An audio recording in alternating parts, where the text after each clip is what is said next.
Ushawahi kukutana na mtu ambaye haongei sana? Yule ambaye anakaa kimya, anatazama, na wakati mwingine unaweza kudhani ana kiburi au labda hana la kusema. Wengi wetu tunawachukulia watu watulivu kama watu wadhaifu au wasio na mambo mengi kichwani. Lakini saikolojia inatuambia kitu tofauti kabisa. Ukweli ni kwamba ukimya wao si utupu, ni maktaba iliyojaa siri nzito.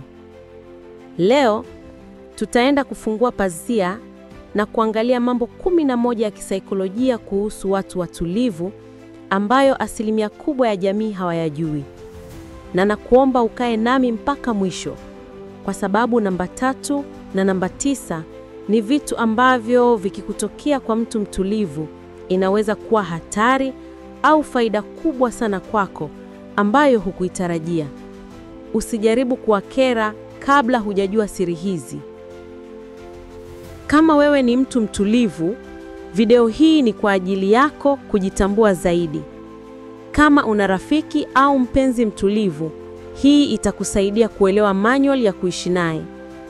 Jambo la kwanza, wana marafiki 2 au 3 tu. Watu watulivu hawaamini katika wingi wa marafiki, quantity, bali wanaamini katika ubora. Kwao urafiki sio tu kujuana na kusalimiana, ni muunganiko wa kina ya nafsi.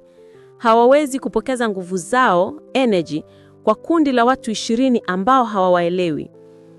Kisaikolojia hii inaitwa social preservation. Wanalinda nishati yao ya kijamii kwa ajili ya watu wachache ambao wanawaamini kwa 100%. Hivyo, ukimwona mtu mtulivu amekuchagua kuwa rafiki yake, jua wewe ni wa thamani sana kwake. Amekuchuja na amekupa nafasi ya pekee.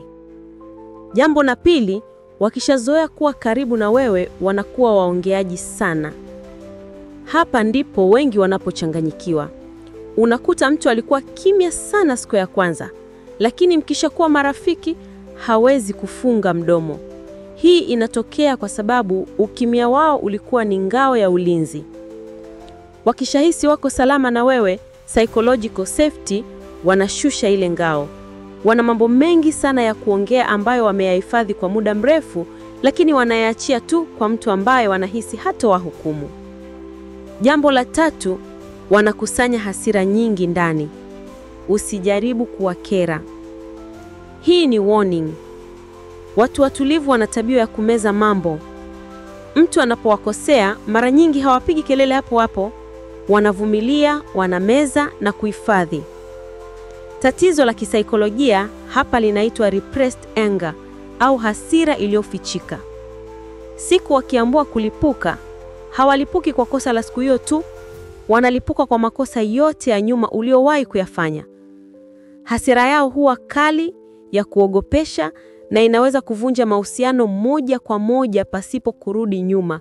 Hawa sio watu wa kujaribu. Jambo la 4, wana hadithi nyingi na mawazo mengi kichwani. Sababu kubwa inayowafanya wawe kimya ni kwamba spika zao ndani iko busy sana. Wanapokuwa wamekaa kimya, usidhani wako blank. Kichwani mwao kuna mjadala unaendelea. Wanatunja hadithi, wanachambua matukio ya jana, au wanapanga future. Dunia yao ya ndani, inner world, ina kelele nyingi na shughuli nyingi kuliko dunia ya nje. Hii inawafanya wewe wabunifu sana, creative, lakini pia inawachosha haraka wanapokuwa kwenye mazingira yenye kelele. Jambo la 5, wanaficha hisia na maumivu yao ndani. Hii ni sifa inayoleta huzuni kidogo. Watu watulivu wanaamini sana kujitegemea kihisia. Wana ile dhana poto ya kisaikolojia inayoitwa burden fear, hofu ya kuwa mzigo kwa wengine. Wanaamini kimya ni dawa na kwamba hakuna mtu atakayejali maumivu yao kama wanavyojali wao wenyewe. Hivyo, unaweza kumwona anacheka, lakini ndani ana vita kali sana anapambana nayo peke yake. Jambo la 6, tabasamu lao ni genuine na kicheko chao ni kipekee. Kwa sababu hawaigizi maisha, wanapocheka wanacheka kweli. Hawana tabasamu la kinafiki la biashara. Utafiti unaonyesha kwamba watu watulivu wana micro expressions ambazo ni halisi zaidi.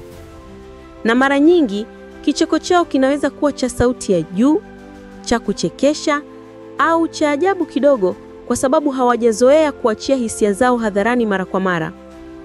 Ukimfanya mtu mtulivu kucheka kwa sauti ya juu, jua umegusa moyo wake kweli. Jambo la 7, wana aya na kuepuka kuangalia macho, eye contact. Hili linahusiana moja kwa moja na jinsi ubongo wao unavyofanya kazi. Kuangalia mtu machoni, eye contact, kunahitaji nguvu ya kiakili na kunaleta msisimko mkubwa wa neva, neurostimulation. Kwa mtu mtulivu, hii inaweza kuhisiwa kama overwhelming au kuzidiwa. Sio kwamba wanakudharau au wanakuficha kitu, bali wanajaribu kupunguza msongo wa mawazo ili waweze kupanga maneno yao vizuri. Wanapoangalia pembeni, ndipo wanapofikiri vizuri zaidi. Jambo la 8, wana upande wa uchangamfu na hata uende wazimu kidogo. Kama nilivyosema awali, ukifanikiwa kuingia kwenye sako yao, utashangaa. Hawa ndio watu ambao wanaweza kupanda juu ya meza kucheza mziki wakiwa na watu wao wa karibu. Hii inaitwa contextual extroversion. Wanakuwa wachangamfu kulingana na mazingira. Wakijisikia huru, wanavua lile vazi la utulivu na kuonyesha rangi zao halisi ambazo mara nyingi ni za kufurahisha sana. Jambo la 9, wana uwezo mkubwa wa observation, kuchunguza. Hapa ndipo wanapowashinda wengi. Wakati watu wengine wako busy kuongea na kujionyesha, mtu mtulivu yuko busy kusoma lugha za mwili, body language, toni ya sauti na mazingira. Wana uwezo wa kugundua uongo haraka sana. Wanaona vitu vidogo ambavyo wengine hawavioni. Ni kama wana rada ya kisaikolojia kichwani mwao. Hii inawafanya kuwa washauri vizuri sana kwa sababu wanafanya maamuzi kulingana na data walizokusanya kimya kimya.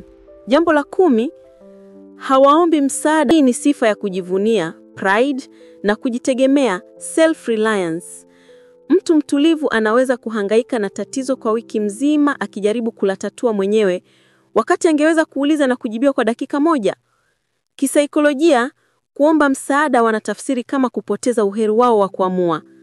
Wanataka wajithibitishie kwamba wanaweza. Hivyo akija kwako kuomba msaada, jua amekwama kweli kweli na hana namna nyingine. Jambo la 11, ni waaminifu sana, loyal.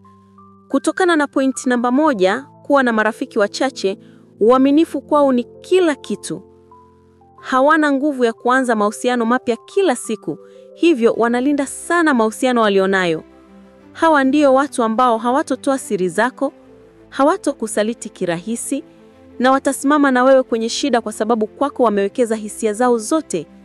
Katika dunia ya sasa iliyojaa usaliti, kuwa na rafiki au mpenzi mtulivu ni hazina. Unapomwona mtu mtulivu ofisini, darasani au nyumbani, usimhukumu kwamba hana la kusema. Ana dunia mzima ndani yake. Ana hisia kali, ana akili ya kuchunguza, na ana upendo wa dhati kwa wale wachache alionao. Kuelewa saikolojia hii kuna kusaidia kuishi nao vyema, na kama wewe ni mtulivu, kuna kusaidia kujikubali kuwa hauna mapungufu, bali una nguvu ya kipekee. Swali la leo, kati ya hizi sifa 11, ni ipi imekugusa zaidi au unayo wewe mwenyewe? Hebu niandikie hapo kwenye comments, ninasoma zote na nitajibu. Kama video hii imekupa mwanga mpya, tafadhali nipe like kubwa na share kwa rafiki yako mmoja ambaye ni mtulivu, umwambie nimekuelewa sasa.